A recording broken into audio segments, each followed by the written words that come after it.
Nice to see you. Loads of talk about Fernandes. Is he there with the rest of the players? Yeah, he absolutely is, P, and welcome to Carrick'S. Let me just step aside so we can watch some Manchester United training. And good morning, first of all, as well, to Jamie, too. And we can watch Michael Carrick's side go through their paces here as they warm up ahead of their training session here at Carrington. Bruno Fernandes leading the group, as you can see there. And P, it's interesting what Wayne Rooney said, and really the narrative around Bruno Fernandes right now being the best player in the Premier League. I actually put the question to Michael Carrick February 7th after they beat Tottenham Hotspur at the beginning of February, and he even said then that he agreed Bruno Fernandes was playing as one of the best players in the league even then. And you look at the stats, of course, 16 assists now in the Premier League, the most of any Manchester United player in a single season in the Premier League era, beating David Beckham's record on the weekend, but also leading the league in those numbers as well. He's only 4 away from Thierry Henry and Kevin De Bruyne's all-time Premier League assist record in a single season at 20 as well. Everyone's talking about Bruno Fernandes. It helps, though, that they're playing one game a week right now. And then, look, Carrick's done a great job, but he's got a fresh team.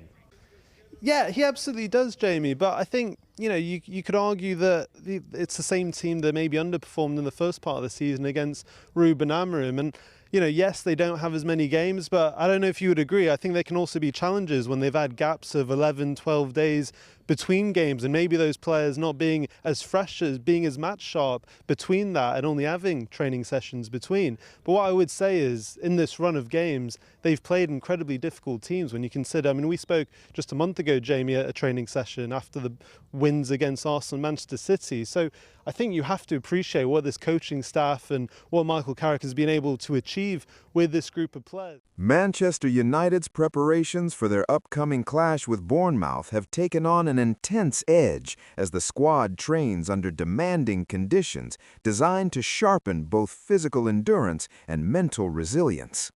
With pressure mounting and expectations high, this week's sessions have offered a revealing glimpse into what fans might see on match day. At the heart of the training ground buzz is Manchester United, pushing through grueling drills that simulate the tempo and aggression expected against AFC Bournemouth. Reports suggest heavy emphasis on pressing, quick transitions, and compact defensive structure, key areas that could define the outcome of this encounter. Several players have stood out during these sessions. Bruno Fernandes, referred to here as Bruno Cunha in some circles, has been central, dictating play with urgency and intensity.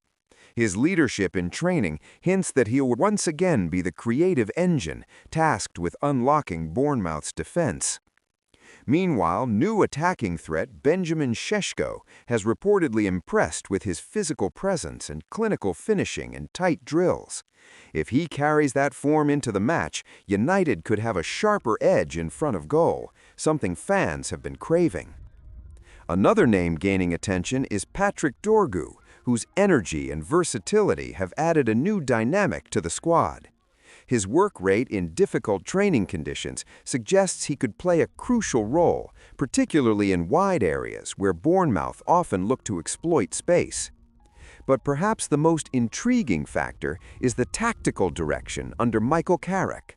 Calm, methodical, and detail-oriented, Carrick appears focused on building a side that is disciplined without losing attacking flair. Fans should expect a more structured Manchester United, less chaotic, more calculated, yet still capable of moments of brilliance. This clash won't just be about talent, it will test preparation, adaptability, and mentality. Training in harsh conditions is no coincidence, it's a statement. Carrick wants his players ready for adversity, ready for a fight. For supporters, the message is clear. Expect intensity, sharper organization, and a team that looks more unified. Whether that translates into 3 points against Bournemouth will depend on execution, but the groundwork is certainly being laid.